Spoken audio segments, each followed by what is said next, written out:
Sometimes life surprises you in the quietest corners, like a dusty workshop on a slow Sunday afternoon. But before I tell you what happened that day, tell me first, where are you watching from? I love seeing the cities pop up in the comments. And while you're at it, don't forget to tap that subscribe button and like this video, not for me, but so more people can join our little circle here. Because what I'm about to share, well, you truly won't believe how it unfolded. It started on one of those afternoons when the world outside seems too loud and all you want is the hum of your own thoughts. My husband, Tom, had gone out of town for a short business trip, and the house had that peculiar emptiness that echoes when no one else is around, the kind that makes you realize how much noise love can bring, even in silence. I'd gone out to the workshop behind the house, a small wooden structure that smelled of cedar, oil, and old paint. It was my sanctuary, a place where I could lose myself in small projects. I had always loved restoring old furniture, sanding the years away until something hidden and beautiful began to breathe again. It felt almost like therapy, the kind of therapy that doesn't require talking, only touching. Wood, air, memory. That day, I was working on an old rocking chair I'd found at an estate sale. It was charming but broken, with one arm cracked, and the paint peeling away like dried skin. I was focused, humming quietly, when I heard footsteps crunching the gravel outside. I froze for a moment, half startled, half curious. "Hey, Linda, you in there?" It was Mark, Tom's oldest friend. He was a frequent visitor, always dropping by for a coffee or to borrow something, though I hadn't seen him in weeks. Mark was a few years younger than us, maybe mid-50s, with that rugged, easy smile of someone who spent more time outdoors than in front of a screen. I wiped my hands on my apron and stepped toward the door. "Mark, what are you doing here? Tom's not home." He chuckled softly. "Yeah, I know. He told me he'd be out of town. I actually came by to return his drill set. Figured you'd be out here." He lifted the metal case in his hand. I smiled. "Of course you did. Come in then. You can just set it over there." He stepped inside, glancing around the workshop with a kind of nostalgic fondness. "You still keep this place just the way you did back in the day," he said. "Smells the same too. Sawdust and turpentine. Takes me back." "It's my little world," I said. "Helps me stay sane." He nodded, looking at the rocking chair. "You're working on something new?" "Trying to bring this poor thing back to life. Someone loved it once, I can tell. Look at those hand-carved details." He leaned closer, tracing one of the carvings with his finger. Careful, gentle. There was something strangely tender about the way he moved, as if he respected the story that lingered in the wood. I found myself watching the way the late sunlight fell across his face, softening the lines near his eyes. "You always had an eye for beauty, Linda," he said quietly. The words hung in the air longer than they should have. I felt a small shift inside me, something unspoken, like a thread pulling slightly tighter. "I just try to see what's already there," I murmured, brushing a speck of dust from my sleeve. He smiled again, but this time it wasn't casual. "That's a rare gift. Not many people do." We stood there for a while in that peaceful, humming quiet, surrounded by the scent of sawdust and sunlight. It wasn't uncomfortable, just charged with something unnamed. I picked up my sanding block, more to have something to do than out of necessity. "You could help me, I said lightly, "if you're not in a hurry." "Sure," he said. "What do you need me to do?" And so we worked together. The rhythm of our movements filled the space, the scraping of sandpaper, the creak of the old floorboards beneath our feet, the low hum of a radio playing an old tune somewhere in the background. He handed me tools without needing to ask, understanding my motions as if we'd done this 1,000 times before. At one point, I caught him looking at me, not in a way that made me uncomfortable, but in a way that made me feel seen. It had been a long time since anyone looked at me like that. Not as Tom's wife or someone's mother, but just me. "Mark," I said quietly, setting down the sandpaper, "you ever miss the old days? Before everything got so complicated?" He let out a soft laugh. "All the time. But then I think maybe we needed to live through all that to appreciate what's left." His words lingered. I thought of my life. Steady, predictable, safe. Tom was a good man, but the years had dulled us both, like an old photograph fading at the edges.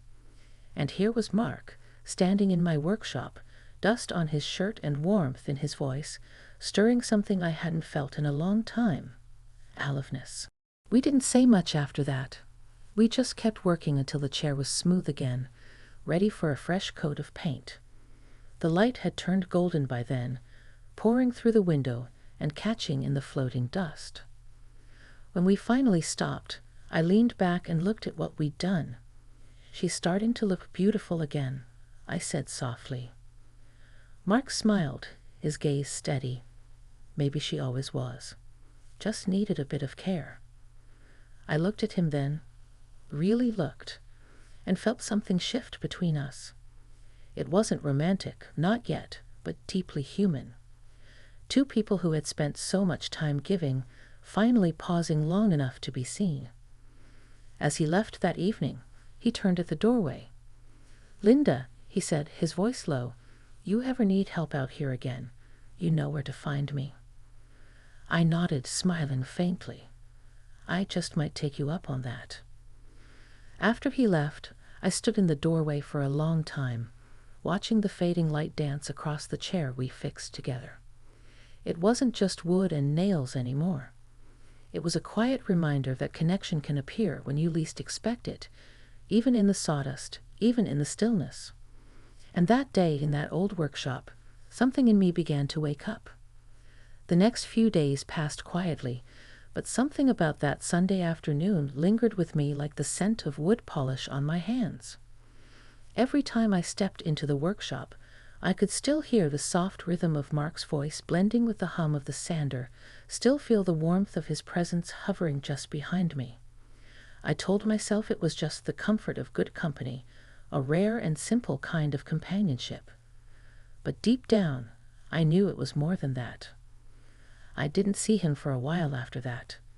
Tom had returned home, tired but cheerful, full of stories about meetings and colleagues and the usual business chatter that filled our dinners.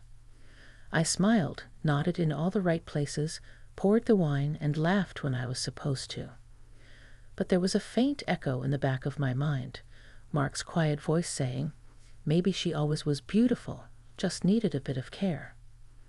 One afternoon, about a week later, I was back in the workshop, brushing a final layer of varnish onto the rocking chair. The radio was playing an old country song, something from the 70s, soft and full of nostalgia. I'd just finished cleaning my brushes when I heard the creak of the back gate. I didn't even have to look up. "Back again?" I called, smiling before I turned. "Couldn't stay away," Mark said, stepping through the doorway. He carried 2 paper cups of coffee and handed one to me. "I thought you might need this. You always forget to take a break." I laughed quietly. "You're not wrong." He glanced around the workshop, nodding in approval. "You finished it. Looks good, Linda. Real good." "Thanks. It's funny. When we were working on it, it didn't feel like much. But now, it feels like it has a story again." Mark leaned against the doorframe, watching me. "Maybe that's what you're really doing here, giving things their story back." There was that tone again, gentle, thoughtful, the kind that reached right under your skin without you noticing. I took a sip of coffee, suddenly aware of the small space between us. "So, what brings you by?" I asked lightly, trying to sound casual. He shrugged, smiling. "Honestly, I wanted to see how you were doing. Thought maybe you could use another pair of hands if you're starting something new." I gestured to a covered shape in the corner. "Actually, yes. I picked up an old workbench from the thrift store. Needs some love. Perfect, he said, rolling up his sleeves. Let's see what we can do. We worked side by side again, the air full of that familiar rhythm. The scraping of tools, the murmur of conversation. He told me about the cabin he'd been fixing up by the lake, about fishing trips that never went quite right, but always ended with a good story. I told him about how the workshop had saved me during lonely stretches when Tom was away, how the smell of wood reminded me of my father's garage when I was a girl. Mark listened, really listened. It had been so long since someone had done that without glancing at their phone or rushing to respond. It made the air feel slower, thicker, like time had decided to stretch a little just for us. At one point, I bent down to pick up a piece of sandpaper, and he reached for the same thing. Our hands brushed, just a second, barely there, but the touch sent a warmth through me that caught me completely off guard. I pulled back gently, pretending to dust off my palms. He noticed, of course. His eyes softened, not with apology, but understanding. "You okay?" he asked quietly. "Yeah," I said, forcing a small laugh. "Just a bit tired, I guess." He didn't press. He just nodded and went back to his work, humming an old tune under his breath. But that moment stayed, hovering like the dust motes in the sunlight, quiet but alive. By late afternoon, the bench was almost restored. We stood back to admire it, both a little sweaty, both smiling. "It's not perfect," I said. "Nothing worth keeping ever is," he replied. We shared a long look then, not the kind that asked for anything, just the kind that acknowledged something was there. Something real. Outside, the light was turning soft and golden again, the same way it had the first day he came. He leaned against the doorframe, looking out toward the garden. "You ever think about slowing down, Linda?" he asked after a while. "Just doing what makes you happy, no explanations, no schedules?" I thought about that for a moment, about how my life had been measured in lists and routines for so long. Meals, appointments, favors, responsibilities. I'd forgotten what it felt like to do something just because I wanted to. "I used to," I said finally. "Then life got busy. You know how it goes." He nodded. "Yeah, but sometimes busy is just another word for scared."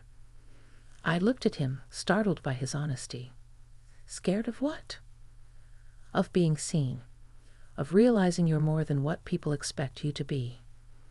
The words landed somewhere deep. He wasn't talking about me directly, or maybe he was. Either way, it felt like he'd opened a window I didn't know I'd been standing behind. We stood there in the fading light, the air quiet except for the soft chirp of evening crickets. Then he said almost reluctantly, "I should get going." "Don't want to keep you." "You're not keeping me," I said before I could stop myself. He smiled a little sadly. "Still, I'll let you rest. You've done enough work for one day." He left then, his steps fading down the gravel path. I watched him go, my heart caught somewhere between gratitude and confusion. That night, I couldn't sleep. I kept replaying his words in my head, the way he looked at me like I was something he'd rediscovered, rather than something worn. The workshop felt different the next morning, fuller somehow, as if his presence had seeped into the walls. And when I found a small folded note resting on the workbench, I knew the story between us wasn't done.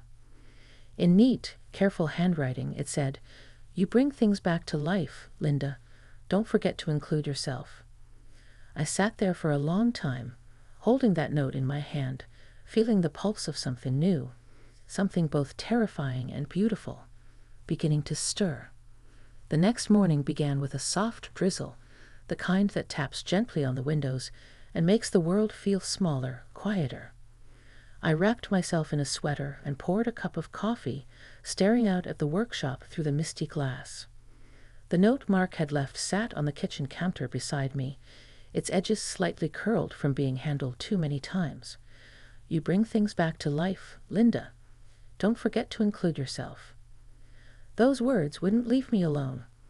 It had been years since anyone had spoken to me with that kind of care, not about what I did, but who I was. It stirred something I couldn't quite name. Maybe a longing to feel useful in a different way, or maybe it was just a reminder that I'd been asleep for too long. I finished my coffee and decided to head up to the workshop. The rain had turned the yard into a patchwork of puddles, and the air smelled like wet earth and pine. Inside, everything was as I'd left it, tidy, quiet, waiting.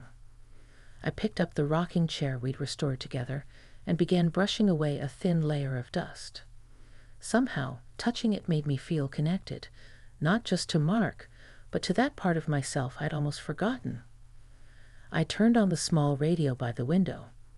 The same station as always, playing something soft and familiar, an old James Taylor song, the kind that fills the air with memories. I lost track of time, sanding, wiping, sorting. It felt peaceful. Then, just as I was setting down a piece of cloth, I heard the crunch of gravel again. I didn't even have to look up this time. "Morning," came Mark's voice from the doorway. "Didn't think you'd be out here so early." I turned and smiled, a little surprised, but not unhappy. "I could say the same about you. You don't rest, do you?" He grinned, stepping inside. "Couldn't stay away. I had some spare wood lying around and thought you might want it. Figured it'd come in handy for your next project." He held out a few neatly cut planks, smooth and sturdy.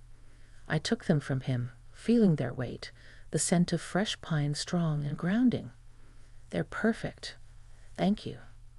He set the rest on the table, then looked around the room. "You've been busy," he said. "Everything looks brighter in here." "Maybe that's just the light," I said, glancing up at the small window. He shook his head gently. "No, I think it's you." I didn't answer, but I felt it, that same quiet warmth in the air between us. Only this time it wasn't charged.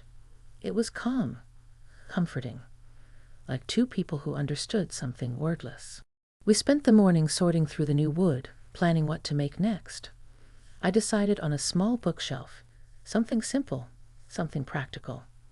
Mark offered to cut the boards, and I watched as he measured and sawed, steady and precise. The scent of sawdust filled the air again, familiar and strangely reassuring. At one point, I caught myself smiling just watching him work. There was something honest about the way he moved. No rush, no showing off, just quiet patience. "You ever think about teaching this stuff?" I asked. "You're good at it." He laughed softly. "You mean woodworking or patience?" "Both," I said, smiling. He shrugged.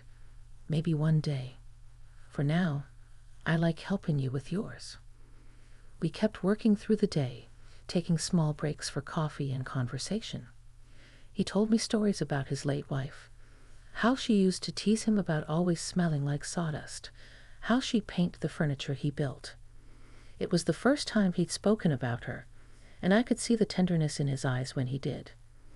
"I think she'd have liked you," he said at one point. "That's kind of you to say," I replied softly. "She would have admired the way you fix things," he added. "Not everyone sees the beauty in broken pieces." I didn't know what to say to that, so I just smiled and went back to work, though inside, his words sat with me like a warm ember. By late afternoon, the rain had stopped, and a soft light filtered through the window. We stood back to admire the half-built bookshelf. It wasn't done, but it already looked like something worth keeping. "Looks good," I said. "Almost there," he replied, wiping his hands on a cloth. "You've got a steady hand, Linda. You should give yourself more credit." I laughed. "Maybe I'm learning from you." He looked at me then, a quiet seriousness in his expression. "No, you've had it all along." For a long moment, neither of us spoke. The workshop felt full, not just of sawdust and tools, but of memories, of gratitude, of the quiet comfort of two people who didn't need to pretend. Eventually, I broke the silence. You know, Mark, I think I forgot how much I love this. The feeling of making something with my hands, of watching it come to life. He nodded. It's easy to forget the things that feed us. But they're still there, waiting. We tittied up as the sun dipped low, washing the light in golden tones. He lingered at the door, just as he had before. I'll come by tomorrow if that's all right, he said. We can finish the shelf together. I nodded, smiling. I'd like that. After he left, I stayed in the workshop a little longer, listening to the last of the day fade away. The chair, the half-built shelf, the scent of pine. It all felt like pieces of something coming together, something more than just wood and effort. It was about rediscovery, about connection, about finding light again in places that had grown dim. That night, as I sat by the window with a cup of tea, I realized the change wasn't in the workshop at all. It was in me.